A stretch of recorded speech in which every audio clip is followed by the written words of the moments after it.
we might be in the dark for a bit. The good thing that the internet still works for some reason, and so we're going to keep going. And I want to introduce you all to Mary Jo, Mary Beth, Mary Beth, who will be giving us our trauma-informed care presentation.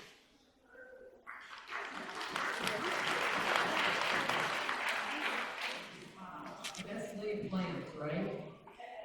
I'll tell you right now, I have some really awesome videos that you're not going to see. So that's cool. We're missing out on that. It is really a pleasure to be here. I'm kind of flying by the seat of my pants because a lot of what I had to do was based on the things online. But the good news is the handout that's coming around to you has a good deal of the content that was going to be on the slides. So you'll be able to see a few things. This is definitely going to be require a little more audience participation. Usually when I do work in the community, it's in a very dialogue kind of fashion. So asking people to think about things and give responses and share things. So we're going to still do some of that. And as we do that, I'm going to encourage you just to speak up as loud as you can, and I'll repeat for the rest of the room mic. So is that a deal? Is that a deal? Yeah. All right. Thank you. Thank you. I want to know if somebody's out there. I know low lights. It's afternoon. It's going to be hard, but we're going to do this together. As he said, my name is Mary Beth Ferguson. I am the executive director of Trauma Informed Utah. We're a really small nonprofit that actually works with organizations around the state to help them to implement a trauma-informed approach, meaning that they understand the impact of trauma and how it can be a core part of resilience. So that's really what we're going to focus on in our time together today. I wear another hat. I'm at the College of Social Work. I heard people talking about NSW, social workers and things, so a shout out to all of you. I have been doing research there for the last little over 25 years, but most of my work has been with the Department of Workforce Services. And as we'll talk about a little bit as we go through, my main task has been going around the state and interviewing people receiving public benefits to find out what about the programs are working for them, are not working for them, that kind of thing. And I believe that the best voice to help an agency know what to do better are the people receiving the services. And I think that's very consistent with the philosophy of peer leadership and peer support, is that those who have experience should be ones working with others and shaping policies and programs. So I am with you for mission to serve from that perspective. So I'm hoping that at least most everyone's getting one of the handouts. So today we're talking about a trauma-informed approach. And for one of the reasons why we started at the very beginning with kind of talking about trauma 101 is that trauma has become a real cliche word these days. I don't know about your experience, but everyone wants to talk about trauma. You know, everything, and it's unfortunate because then all of a sudden everything gets to be a trauma. You know, my cat ran away, and it was such a trauma, which that could be. Whatever, just didn't work out, so that's from that. So we're going to start today with doing some level setting around a definition of trauma. It's going to help us sort of get all on the same page as far as what we're talking about today. And I'm going to give you some help on the right. Usually this is greatly on screen. And these things are on your handout. Anything that would have been words on screen is in your handout, so feel free to reference that. The definition that we use with trauma is, it says trauma results from an event, series of events, or set of circumstances that is experienced by an individual as physically or emotionally harmful or threatening, and that has lasting adverse effects on the individual's functioning and physical, social, emotional, or spiritual well-being. When you hear that as a definition of trauma, what comes to mind? What stands out to you in that definition? Just shout it out. Homelessness, okay? That could be one of the potential impacts of trauma. When it says it affects physical, emotional, mental, spiritual well-being, it affects all parts of life, which can result in homelessness. Exactly. Addiction, absolutely. What else stands out in the definition? Please. All-encompassing, right? Sometimes when you talk to people that are like medical doctors, they think of trauma as just like a broken leg. When we talk about trauma as affecting potentially all aspects of an individual's life. I heard something over here. Abuse, absolutely. Please. Childhood abandonment, you're identifying lots of good things that could potentially be traumatic. When we look at the definition, anything else that stands out in the definition itself, please. Lasting adverse effects, thank you, that's really critical. Because, at some point, all of us go through hard things. But most of us go through those hard things, even if we experience something similar to somebody else. We go through those things and we're able to grieve or work through a process and then kind of get back with our everyday lives, our work, our employment, relationships, those kinds of things. For some people, those events end up having a long-lasting effect. And that's how we help identify that as a traumatic event. It's something that, in the normal course of time, people don't get over. And that can be challenging because, if we're talking about the death of a loved one in a family, and everyone is sort of grieving and really sad at the event, but eventually they're able to work back into their everyday life activities. But there's that person or two that just can't. They are struggling in their relationships. Maybe they can't keep their job. And unfortunately, a lot of times the attitude is like, well, yeah, we're sad, but come on, get over it. We need to move on. Life needs to move on. But for that person, that's not their path with that event. It has become a traumatic event. Anything else that stands out in the definition? Individual functioning, absolutely. It gets in the way of doing those everyday individual things, and it's different for each person. I think as we think about different kinds of events that many of us have experienced, every single person experiences it differently, even though we all experience the same event. I think the other piece that really stands out to me is the very beginning part, where it talks about trauma results from an event, right? It's not the event itself. So that means that when an event happens, some people might experience it as traumatic, other people might not. It really depends on the individual, right? So we have that individual experience of events. Some experience it as traumatic, some don't. Some have lasting effects, some don't. And some have effects on their spiritual or mental health. Other people, it might be physical or emotional. It can be really different. Trauma is very individualized. Kind of the main idea there. As we move on to the next slide, we think about things that could potentially be traumatic events. You were listing some of them earlier. What are some things that might potentially be traumatic events for people? Watching someone get hit by a car, okay, absolutely. Eviction. Chronic illness. Natural disasters, absolutely. All kinds of things. Power outages. For me, let me tell you. A robbery. Yes. Incarceration. Sexual abuse, absolutely. All kinds of different things that can be potentially traumatic for an individual. Some people on your list there, you'll see that like even declining income might be seen as a traumatic event. For some people that really is challenging to say, well, all of us lose a job or we might not get as much pay as we feel like we need. But for some people, that can be a traumatic event because what if that's what they use to support their family? What if they're going to be evicted? What if all of a sudden their kids can't eat, right? Those kinds of things can make it a traumatic event. Some people have even mentioned divorce. Could divorce be a traumatic event? Yeah. Some people have also said marriage. So, kind of one side or the other. All of these things that can be potentially traumatic events. And when you think about those things, what are some of the feelings or emotions that come along with those? Depression, sadness, anger, fear, anxiety, hopelessness, disgust,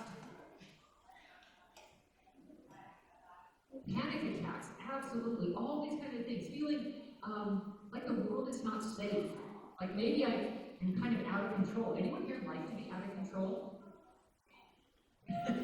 I used to, yeah. Somebody said maybe for a little while, right? As long as I can control how long it's going to last, right? Yeah, that feeling of helplessness, hopelessness, maybe betrayal. People that are in my life that are supposed to love me and care for me don't take care of me. All of those are feelings that can come with a potentially traumatic event. Somebody somebody mentioned natural disasters. Who here's been in an earthquake? After a few years ago, a lot more hands go up now. Yeah. I remember being in a tiny little earthquake in California, and it was the first time I had ever experienced it. And I'll never forget the thought that went through my mind when that first jolt. I thought to myself, the earth is not supposed to move. Like, there's supposed to be some things we can count on in this world, and I felt like the stability of the planet was one of them. But in that moment, like, it wasn't true anymore.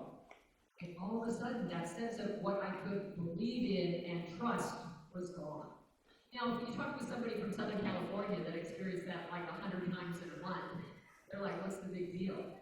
But if that hasn't been your experience, then that first time can actually end up being a traumatic event. So individualized, those pieces that happen. So this is where we have one of these wonderful first videos that explains all about how the brain works. And since we don't have that, I'm just going to talk a little bit about some of the things that it brings out. When we talk about trauma, we have to always remember the trauma and our responses are a normal response to an abnormal event. You saw the title maybe of the talk itself, calling taking the BS out of trauma, the blame and the shame. And that's really important because there's so much a sense of like when these things happen, like, what did I do wrong? That somehow it's my fault that these things happen. And we want to be able to recognize and help people understand that it's not your reaction that is abnormal. It's the event, that abuse you experienced, that eviction you experienced. Like, that was the abnormal. Your response to it is an absolutely normal response. And we think about some of the other things, that the response can change over time. You might be working with somebody who's had a big traumatic event, and yet when you think about that event and working with them, maybe they seem to be doing fine. They're kind of on that upward trajectory, and then all of a sudden they're kind of in the pits again. Right? That can happen, and it can be really hard for the person having the experience because what is it about this? I thought I was doing better. It's very normal, that kind of cycling up and down. One of the things it talks about that I think is important for us to remember is that when those traumatic events happen, literally the brain can stop recording memories. That hippocampus, that middle part of the brain, can focus on pumping cortisol. Cortisol will help you run, it will help you do what you have to do. But if your brain stops recording memories, that can be an issue, right? Especially when you think of victims of crime and you have law enforcement on the scene and they're interviewing somebody and trying to get all of the details, and they're asking them, well, what were they wearing? What time was it? What were you doing? Where were you going? All of those kinds of things, and the brain has literally stopped recording memories. Or the brain records them in kind of a jumbled up kind of fashion, not linear, logical. And then a week later, the officer comes back and asks again, tell me more about the situation, and the details kind of change. What's the assumption? That you're lying, right? But what we're seeing is the brain working in its normal way. The brain, above all else, is suited for survival. The brain works in survival mode, so it's going to do whatever it needs to do to help us get through that. So when we think about how those memories are brought into our brain, we think about the five senses. You know, if we were to have an experience, and let's just use the power board now. When you think about that, an event that happens, think about what you see. Shout it out. How does it affect your sense of sight? Darkness. Shadows. Feeling a little vulnerable. Yeah. What might you hear? Everything. Yeah, right? There's a whole lot of sounds going on. What might you smell?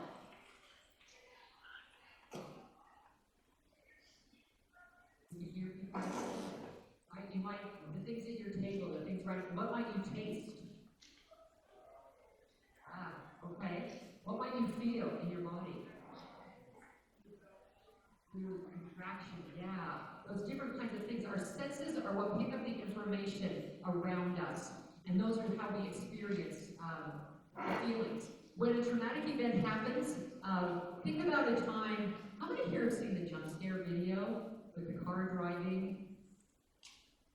Oh, darn. You really would have appreciated it. So, there's a jump scare video we were going to see that has this car driving. And as it comes towards towards the end, all of a sudden goes, ah! There's a big screaming, right? When you experience things that have happened like that, even think of times when you've had maybe the cars in front of you stop on the freeway, all of a sudden you've got to jam on the brakes. What are some of the feelings you feel in your body? Tingling, okay. Panic. Tense, your muscles kind of tense up. Flush, yeah, the blood kind of flowing, right? Maybe goosebumps, muscles tensing. Maybe your stomach gets tight, breathing hard, your heart beats faster, heart beats faster, all of those kinds of things. When we experience an event as traumatic, our body reacts to that in the moment. When we see somebody responding in that way, we have to begin to think, what's going on with them? They're experiencing something that's traumatic right now. There's also the effect on the brain, right? So we've got those three parts of the brain. The reptilian part of the brain is where we are breathing and our heartbeat, all of those pieces are regulated. And then we have the thinking part of our brain, our limbic system, or our emotions. Some people talk about it as the smoke alarm. It's always on alert for what's going on around us. And then the neocortex, the part of the brain that does all of the thinking and the processing. When we experience an event as traumatic, that limbic system, that part of the brain, literally cuts off access to the thinking part and puts us in that survival brain. I was driving down to do a seminar in Provo once, and as I was coming down the freeway, all of a sudden all the traffic was stopped. And I had to stop and speed up again. The fog was really thick. And we got to a place where it was open, and it opened up again. I was able to speed up and get back on the road. But just as I hit another fog bank, on the other side of the bank, the lights were completely stopped. And I took the wheel and immediately changed, got out of there. That part of my brain kicked in. What would have happened if I would have changed lanes like I usually do? You don't know me, but that's not how I usually change lanes, right? Usually look over your shoulder, put on your blinker, all that kind of stuff. But that didn't happen. What would have happened if I would have actually thought about it? I would have crashed, absolutely. But my brain was able to act faster than my body, cut off that access to the thinking part of my brain and say, move. Now, there could have been another car over there. There might have been something that I could have ended up crashing into. But my brain was in survival mode, working to keep me safe. That's kind of how our brain works in those ways. And sometimes, you know, when we think about the way that limbic system cuts off our thinking part of the brain, has anyone here ever said anything or done anything that later they think, what was I thinking? Every day. Only to the judge. I like that one. There you go. Yeah. Well, in those kinds of situations, the reality is you probably weren't thinking. Something triggered your brain to say, you need to keep safe.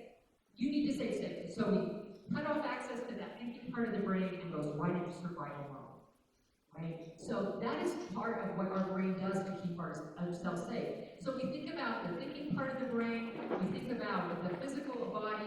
Those are the basic pieces of what we think of when we move into what we talk about is the fight, flight, or freeze. We talk about that as the survival responses, fight, flight, or freeze. These are the ways that our brain is actually programmed to keep us safe. Some people talk about some other techniques, maybe called fawn or some other words. I don't know why all of the words around these survival modes have to start with F. I haven't quite figured it out, but I found a list of 10 one time. There's lots of different combinations, but fight, flight, or freeze are the basic ways that our body reacts when something experienced is a traumatic event. So all of us don't have control over what that kind of response is. So thinking about that, just kind of, you can think to yourself, what is the way that you respond when you're feeling under threat? When you're feeling like something might be a threatening situation, you're having to keep safe. Thoughts on what's your go-to? Raised voice? Okay, so fight maybe? Fight? Okay, I know my husband will say that mine is definitely fight because if he comes up behind me and surprises me, he gets an elbow in the face. Right? And not that I don't love my husband, but that's my natural response to feeling like I'm not sure what's going on. All of us have those different pieces that we want to think about. You know, how do we respond? So on your handout there, you have a list of a bunch of different things. Raised voice, clenched fists, people walking out angry. Do any of these things ever happen with any of the folks you're working with? No, nobody, they just come in and they're and just listen to everything you say. They're so grateful for your assistance. Yeah. A lot of them are kind of shut down, and that might be a freeze response, right? Or maybe they're going along and talking and giving you all the information and having a good conversation, and then something comes up in the conversation, and all of a sudden, they're gone, shut down, not responding. I think one of the goals of thinking about these kinds of things is to be able to say, how do I begin to recognize when somebody's response might be a survival mode that they don't need to. Something happened that their brain felt threatened and they need to now keep themselves safe. You think about, well, what were we talking about just before they stormed out? What were we talking about just before they shut down? Right? How do we begin to recognize some of those behaviors? Maybe not so much as acting out, but their brain moving into survival mode for whatever reason. Something to think about. These are things that we talk about when we think about trauma in the moment, kind of what's happening in the moment. So we'd like to make a bit of a shift and thinking about trauma memory. We think about how the brain works. Memory is a big part of trauma as well. We all have memory. We all have, and most of us, we have regular memories all the time. We might see the mountains and think about a time when we were hiking there, or be driving past a neighborhood and remember somebody that we knew there. We can think about those things for a while. We can decide to do that. But then something else in life comes along, and we can shift our memory and think about something else and focus on what we need to do in the moment. Trauma memories aren't like that. Trauma memories are things that can come unexpected, out of nowhere. They're often triggered by the five senses, and they're often things that people don't have control over, which can be really disconcerting. It can be hard if all of a sudden I have this memory and I'm not sure exactly where it came from. Why is that here? I was hiking up in the mountains a couple of years ago, and I was with a friend of mine, and we were coming down the mountain, and all of a sudden I had this overwhelming feeling of panic. Like I was breathing hard, my heart was racing, I wanted to just throw off my backpack and run down the mountain. And luckily I was with somebody, and she grabbed my arm and helped me sit down on a log and just, did an exercise, kind of like we did here, get the breathing back under control, use some focus here. And as I did that, it took about 10 minutes for me to be able to calm down enough for my brain to sort of kick back in and think, what is going on? And I realized that we had just come into an area that had these like water plants that had a really strong smell. And those were exactly the same plants that I had gone into when I was lost in City Creek Canyon 3 years before. It was crazy. My body recognized that smell, brought in that sense, and said, this is a dangerous situation. You've got danger when you smell this thing.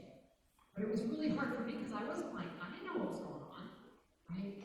Very confusing. And I think that can happen to folks that get triggered by things that they don't always understand why. There's a great book by Dr. Bruce Perry called What Happened to You? If you haven't read it, it's really wonderful. But one of the stories he talks about in that is a teenager who was in a behavioral high school and actually doing really well, progressing in all of his classes. And he had this new class, new teacher. He really liked him. He was a great teacher, and they got along really well. He was doing well in the class, but every time the teacher came to stand by him, to give him like special help or instruction or something, the kid would just freak out. Could not stand having the teacher around him. It took them about 4 months to realize that that teacher wore the same aftershave as the kid's dad who used to be there. Like, I want to like this guy, but I can't stand to him close, right?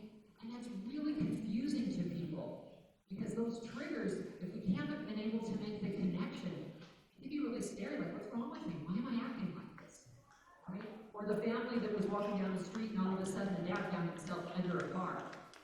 Like, how did I get here? Why am I here? Family helped him get out, and he was looking around and they said, oh, Dad, there was some fireworks that just went off down the street.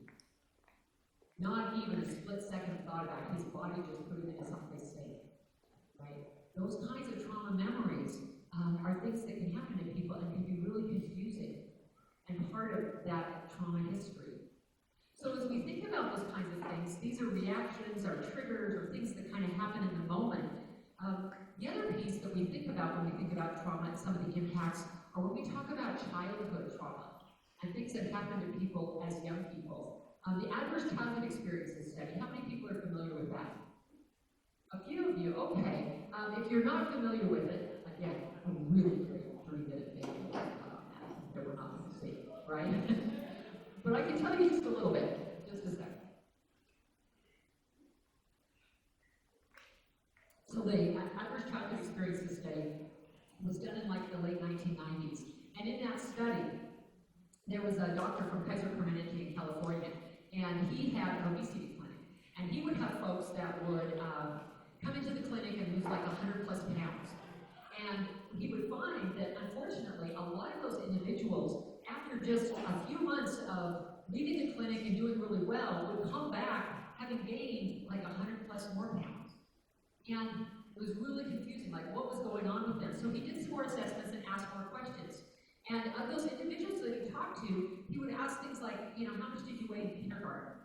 How much did you weigh in high school? How much did you weigh when you had your first sexual experience? And he asked an individual that, and she said, I weighed 40 pounds. He said, no, your first sexual experience, how much did you weigh? She said, I was 40 pounds, I was 7 years old, I was sexually abused. And it got him to thinking, what is the connection between things that happen to us as kids and things that happen to us adults? So he did this study where he had over 17,000 individuals at this Kaiser Permanente, which is like a really nice hospital in Southern California, the middle class, college-educated population. He asked them these 10 questions about their different experiences. And the results were just outstanding. The idea that the more of these 10 challenges or adversities they had as kids, which were things like having a parent with substance use issues, having a parent with mental health issues, or a parent that had been incarcerated, being physically abused or sexually abused, or being neglected, not having enough food to eat, or being put down all the time by parents. It was those kinds of 10 questions. What he found was that across the board, every single thing that they looked at, the more experiences an individual had, the more likely they were to have significant mental health issues, depression, anxiety, PTSD, all of these kinds of pieces, but also incredible high amounts of physical health issues, heart disease, COPD, cancer, that literally physically these individuals had been impacted. So it wasn't causal. We didn't look at that and say, if you had all of these adversities as children, you are destined to have all these challenges as adults. But what they did learn is that if you've had these experiences, the likelihood of these goes up dramatically. So helping us understand that there's a link between things that happen to people as kids and adults. And it used to be that we used to think about those just with individuals.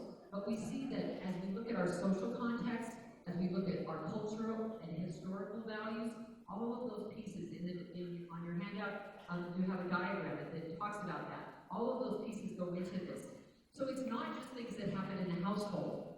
You think about all of the things that happen in neighborhoods, community violence, living in poverty under a lot of stress, racism, structural racism, spiritual abuse, emotional abuse, all of these kinds of things, even within our community context, can be adversities for children that cause more challenges. Or in our environment, our natural disasters that we talked about, climate change. A lot of young people these days are really worried about whether or not the planet's going to be here when they grow up. A lot of anxiety around those things. Even things like the pandemic. Was the pandemic traumatic for anyone? Have you seen? There are still people I know who will not go out in public without a mask, are very reticent to engage with people. Very much a traumatic event. So we look at the ACEs study and say, well, it's not just a number. It's not something that we can ask. A legislator actually asked me once, could you list for me everything that could be traumatic in the world? Good luck, right? I mean, it's endless because it's individual, right? Whatever that is, it's going to be individualized. And it can come from our community, it can come from our environment, it can come from our home, many different places that those things can come from. But the bottom line that's so important is that when those things happen in childhood, impacts can be lifelong in ways that people, again, might have no idea how to understand. So in your handout, actually that piece that I just described to you is one of the large displays that's kind of on the last page. One of those that shows all three realms where these adversities can come from. Basically any part of our life. there's really not anything that we could look at and say, well, that can't possibly be traumatic. Because like we said with the definition at the very beginning, if it's traumatic for the individual, if it's impacting their life over a long haul, then it was a traumatic event. Doesn't matter what it was. It might seem simple, but for them it was that. As a therapist, she uses the ACEs questions to ask people about their childhood, just to better understand where they're coming from. But then she'll also say, is there anything else from your life that you feel like really continues to impact you, right? So it could be anything.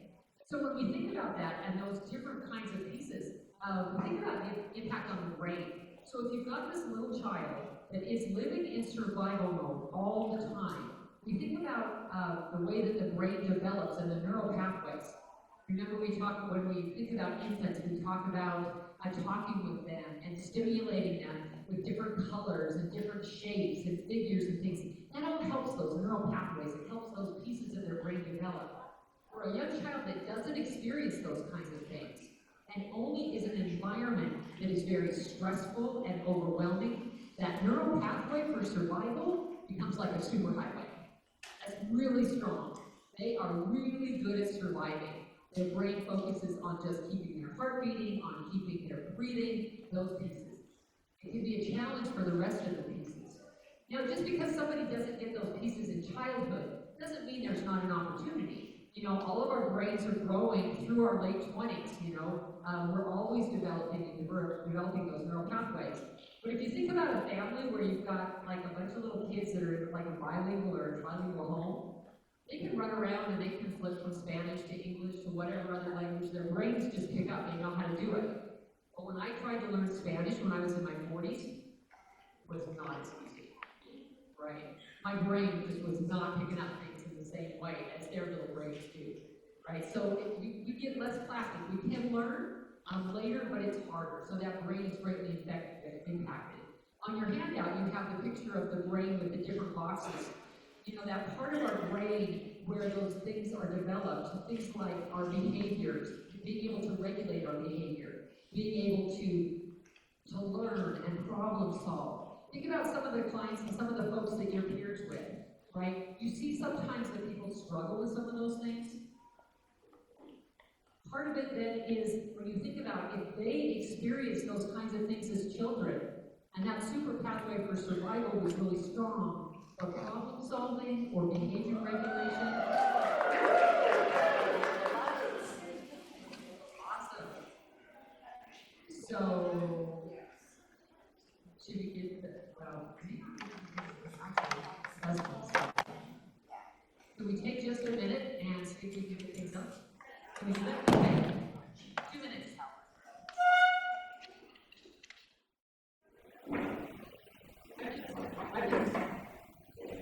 I'm just waiting for the hype sign here. We're ready to go. Does anyone have any thoughts so far? Just kind of what we talked about?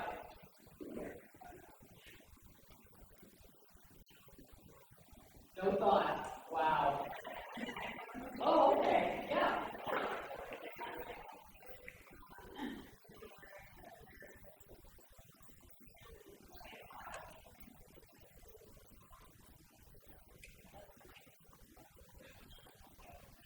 Yeah, so she was saying that there can be a physical response when someone goes into that stress response, right, where we can literally see their body tense up, and helping us to become aware that, oh, this might be including something is triggered them, right, there's something going on with them we need to get attention to, right, yeah, thank you. Yeah.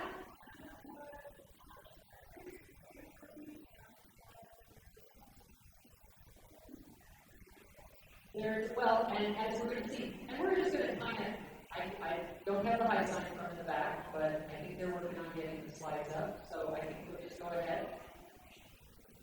Yeah? No? Yeah. He said whatever. Okay, one's working, one's not. I can't even see them. Okay, we're just gonna keep going. So we were talking about the one with the brain there with the different parts. The executive functioning skills is a little bit about what you're talking about. So when you think about a young child, again, things like time management, delayed gratification, problem solving, all those kinds of things. Those executive functioning skills, again, if that one neural pathway for survival is the one that is strongest, oftentimes these other parts of our brain don't get developed. And again, it doesn't mean that it can't. It just means that it's harder for people. I had a woman in Moab who, when I was interviewing her, she said, I have no problem getting myself and my son, I have no problem getting a job. I can get a job any day of the week, but I can't get myself and my son where we need to be on time every day. Like, it baffled her how you could organize your life so that you could be on time someplace. And she really just wanted somebody to help her learn how to do that skill, right? So, recognizing that if somebody doesn't have those skills, it's not because they didn't want to learn that. I mean, who of us actually learned those things outright, and we just taught them the way we were lived? So recognizing they don't have to skill now, maybe that's a new starting point for working with them. Oh, you don't know how to manage time? Okay, let's talk about that. What would be some tools? How can we do that? Right? Recognizing to be able to start where they're at with these executive skills. We said, as we said in the with the AIDS, it's the long-term effects on the body. So even, and they talk about, adversity in childhood can be balanced with positive experiences. People that are around and help people that have had those negative experiences. But even if that happens, the long-term effect on the body, if you think of a little child that has cortisol pumped over and over and over again, it literally can suppress the immune system to the point where they're more likely to have these physical health issues as adults. So that impact of childhood trauma can be huge on individuals. And so we see that when we look at the number of adversities in childhood and the high numbers among the people who are experiencing homelessness, people experiencing substance use, all of those things, the more adversities in childhood, the more likely people are to experience those things. Again, it's not just something to be used as an excuse and let people off the hook, but saying, oh, maybe I understand why you struggle with some of these things. It can very much be related to things that happened earlier in life. And as I told you before, I work with a lot of people in public benefits. So we did these ACEs questions with people who were experiencing public benefits and wanted to compare that. So in the Utah general population, about 40% of the people report zero adversities as children of those 10 questions. And then about 44% with 1 to 3, and about 16% 4 or more. When we asked people on cash assistance what their experience was, this is what we saw. 61% with 4 or more. It just helps us recognize a little bit that there might be a relationship between people struggling with being able to support themselves and their families and things that happened to them when they were kids, right? And I guess I always wanted to say was, if we have a little 4-year-old child that's been abused, we want to give them all kinds of programs and supports. When they become a 23-year-old dysfunctional welfare parent, does society think the same about them? Not at all. And the question is, what day did it change? What day did it change from being someone that we have empathy for and want to help to someone that we want to label as lazy or not motivated, right? It's the same person. And we know from the research that there's a connection often between those things that happen to children and things that happen and struggles they have as adults, right? So we've been doing these seminars around the state for several years, over 5,000 people that we've interviewed and done the ACEs questions, and we are able to add that as well. So when we look at here and say people that provide services very similar maybe to the kinds of work you do, this is the data we have. 40% with 4 or more, only 18% with 0, right?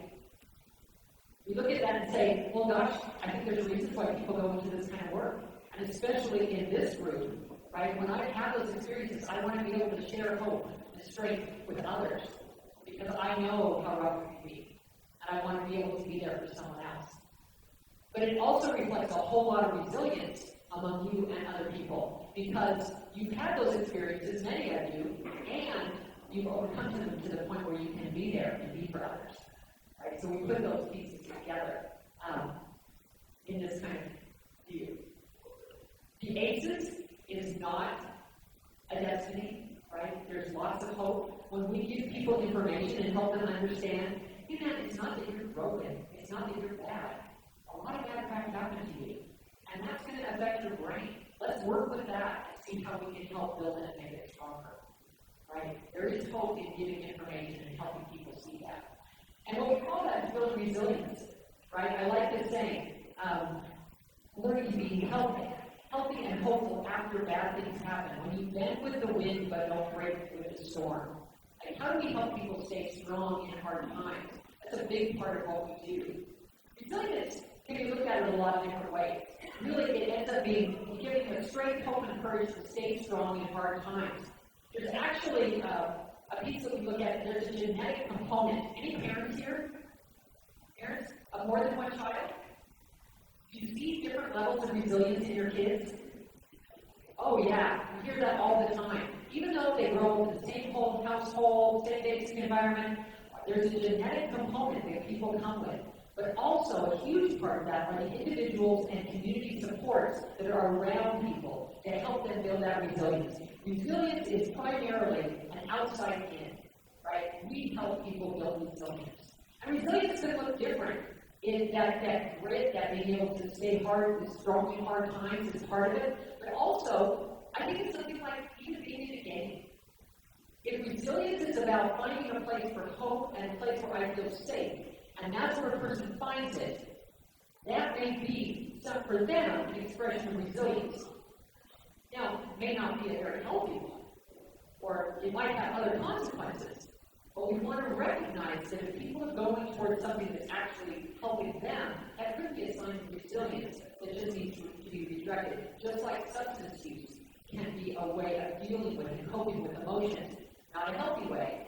We need another way to do that, right? But we recognize it for what it is. So there's a person, and I'm glad our slides came back on, because anyone here familiar with Oprah? You know Oprah? Okay. Oprah has a really powerful story that I would like to share. I'm glad this came back on, and see what you think. A correspondent candid with Oprah Winfrey. Oprah, your story for 60 Minutes this week is about childhood trauma. Mm-hmm. And there's a lot of new science here about trauma-informed care. For anyone who's dealing with a traumatized child, what can they learn from your story? Well, I think that this story is it is my hope that our story on trauma-informed care will not just be impactful, but will also be revolutionary. It certainly has caused a revolution in my own life. And I was struck by the story because it reminded me of my own childhood growing up in Milwaukee. It's not lost on me, the irony of being back in the same city, Milwaukee, where I grew up on welfare, poor, a lot of negative experiences, sexual abuse and all of that. What's the difference between a really bad childhood and being able to overcome that and a traumatic childhood and someone not being able to overcome that? Really, it boils down to something pretty simple. And the answer that Dr. Bruce Perry gives you is relationships. If you also have opportunities to be connected to people in positive ways, that can buffer some of those effects. And as you get older... I'd like to know more about that. What he really means is love. He's a scientist, he's not going to use the word love, but it really is about how you are responded to, valued, trusted, and loved by those around you. So I didn't get it from the people who I felt I should have gotten it from. It can be anybody who cares enough about you to ask the question, what happened to you? Could you trace back in your mind, it was that person who made the I know difference? exactly who did it. I know exactly the moment I started to feel valued, and for me, it was school. I wanted to be a fourth grade teacher because of Mrs. Duncan. And I haven't seen Mrs. Duncan since then, and Mrs. Duncan is here today. Mrs. Duncan! The moment I felt the most value was in my fourth grade class when Mrs. Duncan said to me, I was the one who was chosen to lead the class and whatever it was. So what was that like? I don't really remember. I do remember you. I remember you were such a fluent reader. Well, if I had a class full of students like Oprah, I would have been floating on air. Mrs. Duncan instilled in me this sense of believing that I mattered. And that is what every human being is looking for. When you first heard that I had done something in life, did you know that it was me? Yes, I kept up with you without your being aware of it. And it was Mrs. Duncan who helped heal you? For me, yes. It was Mrs. Duncan, and then it was my sixth grade teacher, Mr. Graham. It was school that made me feel a sense of value and connection. You learned a lot on this story. Oh, I learned a lot on this story. This story was life-changing for me. Life-changing, really? Life-changing. And people use that word rhetorically. Life-changing. It's changed the way I operate in my business, with my people, with my school. 1, 2, 3. You say that the most important question to ask of people who have gone through trauma is not what's wrong with you, but what happened to you. Yeah. Yeah. Yeah. So when you see, a church being shot up, or you see, all of the headline-making stories of people seemingly gone mad, your first thought is, what happened to that person? Right. Right. What has been life-changing for me is the question, what happened to you? Not what is wrong with you, but what happened to you? Which is an important question, not just for people who have been so-called traumatized, but it's the most important question you can ask of anyone. I can say that of all the stories I've ever done in my life and all of the experiences I've ever had and people I've interviewed, this story has had more impact on me than practically anything I've ever done. It's changed the way you see everyone? It's changed the way I see everyone. So when I have an employee who is acting out of line or who is just being a jerk, I don't think, what's wrong with that guy? What's wrong with that girl? What's wrong with that person? I think, I wonder what happened to them. I wonder what happened to them. I wonder what happened that caused them to behave that way. That's what this story did for me. And the bottom line, and this is the best part, is that Oprah, given all of her fame and everything, if you know her story, she was sexually abused and lived in poverty on welfare the whole 9 yards, and she credits her 4th grade teacher, Mrs. Duncan. Because Mrs. Duncan called on me, right, and said I could read in front of the class, something like that. It was not anything heroic, but it was a person who saw that she mattered. And that's what every person needs. Someone to believe in them and show them that they matter. And that can be every single one of us. It doesn't have to be big grand gestures. It can be those little things. We can make that difference in those individual lives. And so it's good for us to think for ourselves, right? Where did our resilience come? How did you get to the place you are here? Who was your Mrs. Duncan?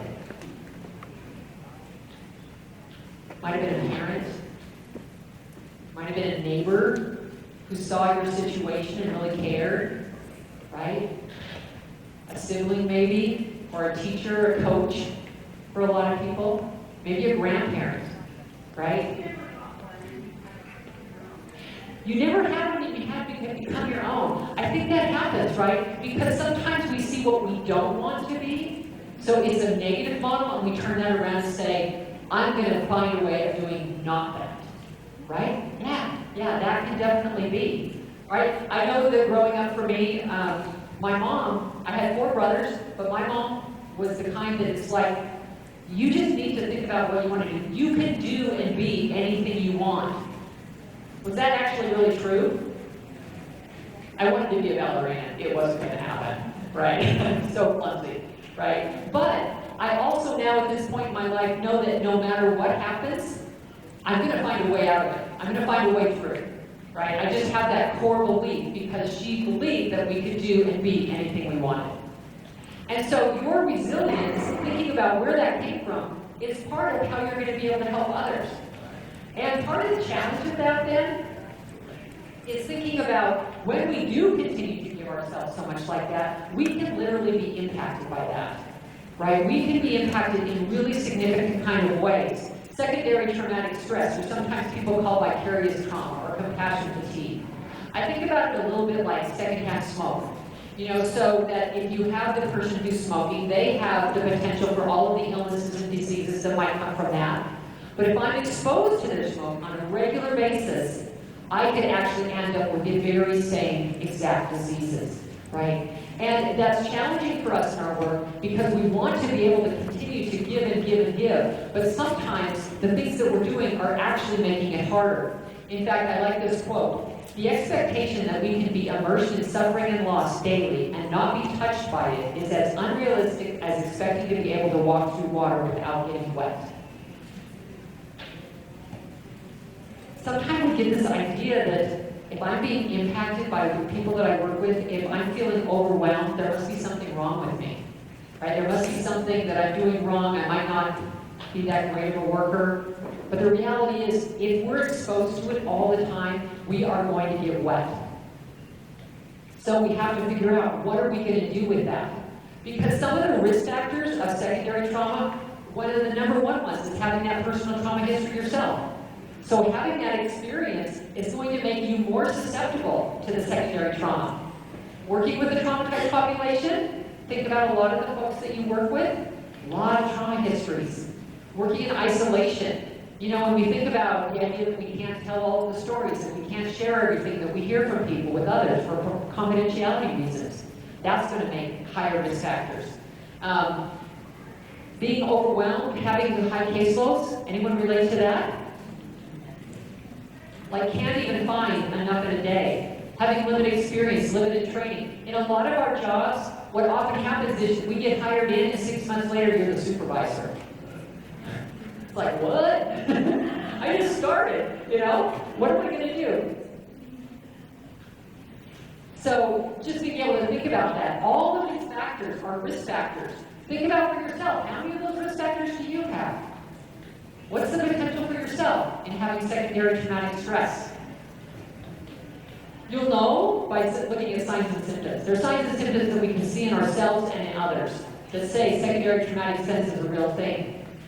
Being hypervigilant, that sense that you can never do enough. So many people in our field, right? We feel like we can never do enough. There's always another case, always another client that we want to help and serve. I'm feeling guilty, chronic exhaustion. Just look at that list. What things do you resonate with? Maybe there's something else that you recognize in yourself. I had one person say once, "You mean that when I'm happy that when my clients don't show up?" Is that a sign? Yeah, especially when it's the same one over and over again, right? Yeah, I mean, those are kind of the things you can see in yourself. Like, phew, they didn't show up today, right? Yeah, maybe there's other things for yourself that you see. Just that thought in the morning when you wake up, it's like, oh, another day, right? And the challenge is that we know we love this work, we want to help and serve, but we can begin to create a story about ourselves. Like, I must be just getting lazy. I don't care anymore. I feel irresponsible. What's wrong with me? That kind of attitude. And if that goes on too long, we can begin to promote that to the clients. They must be lazy. What's wrong with them? Why should I care? They don't care. Right? That attitude, we can see it just eating away at other self and all of the things that we want to do. It's really about realizing that we can't pour from an empty cup. Right? We have to do what it takes to be able to help ourselves stay strong again. A lot of our work at Trauma-Informed Utah is helping people recognize that it's not just on us as individuals to keep ourselves strong, but the systems we work in can't continue to pressure us and then expect us to go home and take a bubble bath. Right? It's not going to work. We really need our systems to understand how they can help us stay strong in our work. What are the resources? What are the permissions, the flexibilities we need that when we're feeling overwhelmed and that secondary trauma is kicking in, what can we do to help support each other in this work, right? Those are really critical pieces. So figuring out what it is for you to be able to stay strong in those situations. Really, it's all about making connection. Right? How do we stay connected with people in being able to have that relationship and help build the resilience in those around us? These are some of the possible expressions of trauma and resilience. Anyone ever seen any of these things in the people you work with? Any anger, anxiety, overwhelmed? No? Oh. Once in a while? All the time? Okay, that sounds more like it. Yeah, we think about these things, and really it's about helping us reframe and say, are these things really the person really just trying to get under my skin? Or what's going on with them? What kind of response? What is triggering them into this behavior? I think about one of the things on there is rigidity. And I remember when I was working with workforce services, one of the big things for them is like, they got to help people get jobs.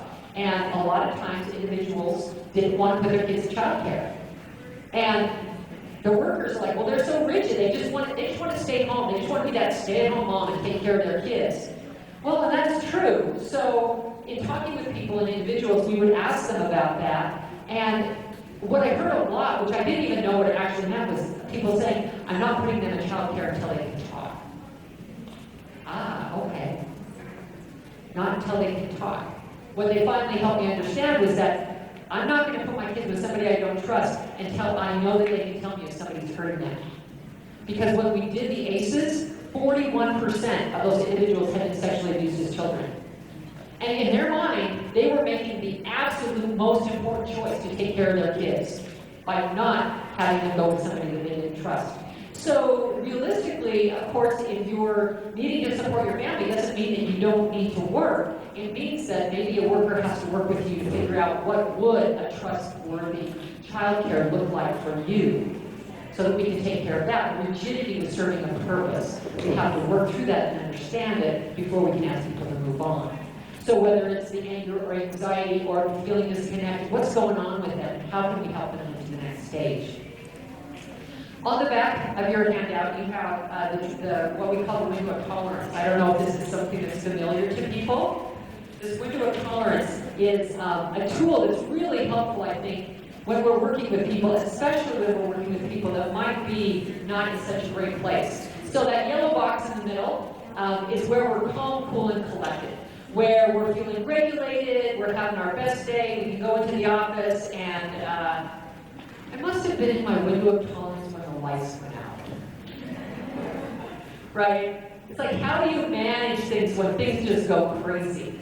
Keeping myself in that window is really important if I'm going to do good work, because it helps me navigate the challenges of life.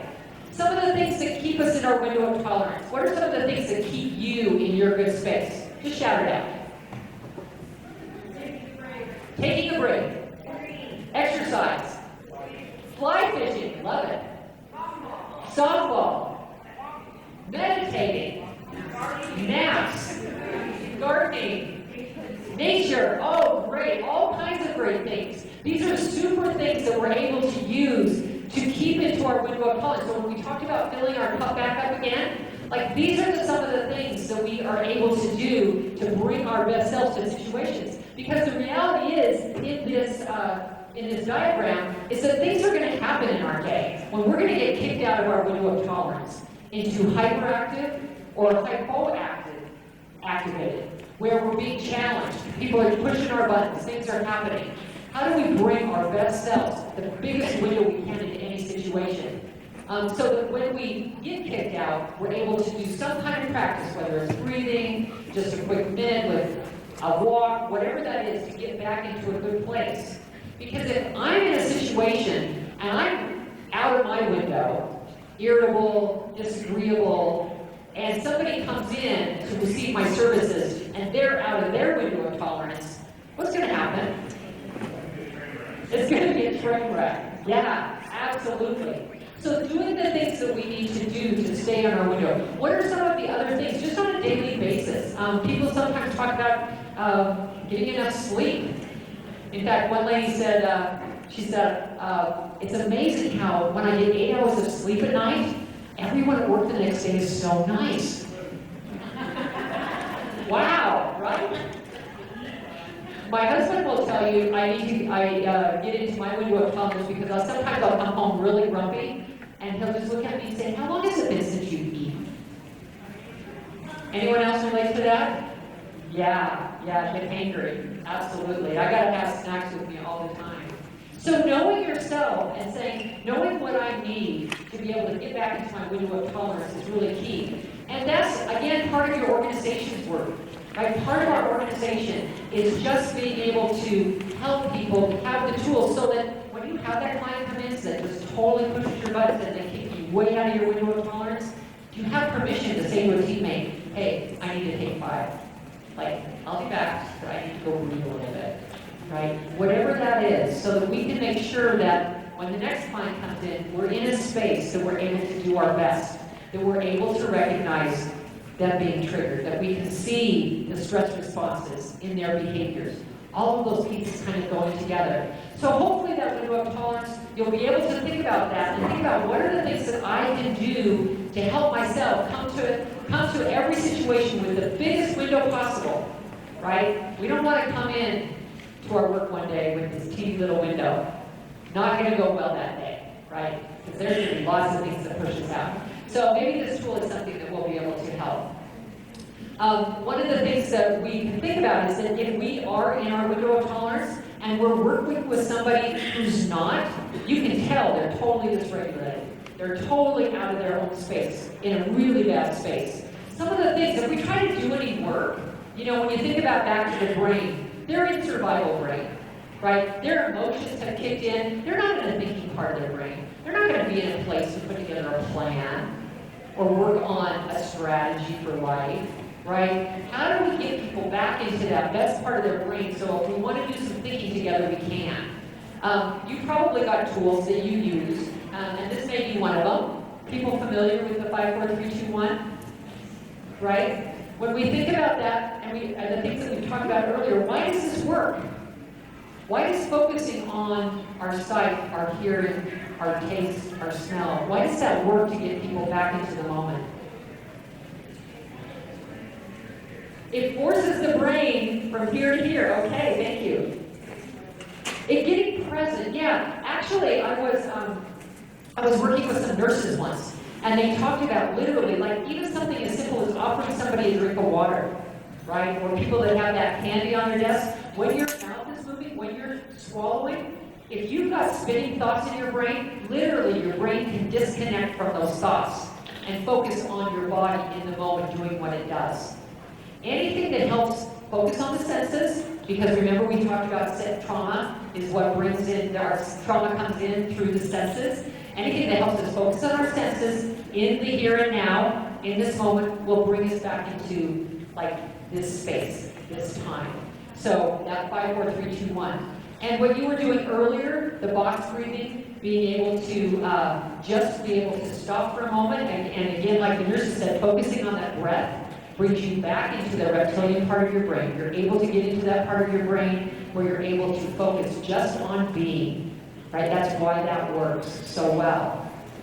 So it's something, that skill that you can use, and you probably have other things that you can use. But the goal of all of that is to get people back into their window so that you can then do the good work for them.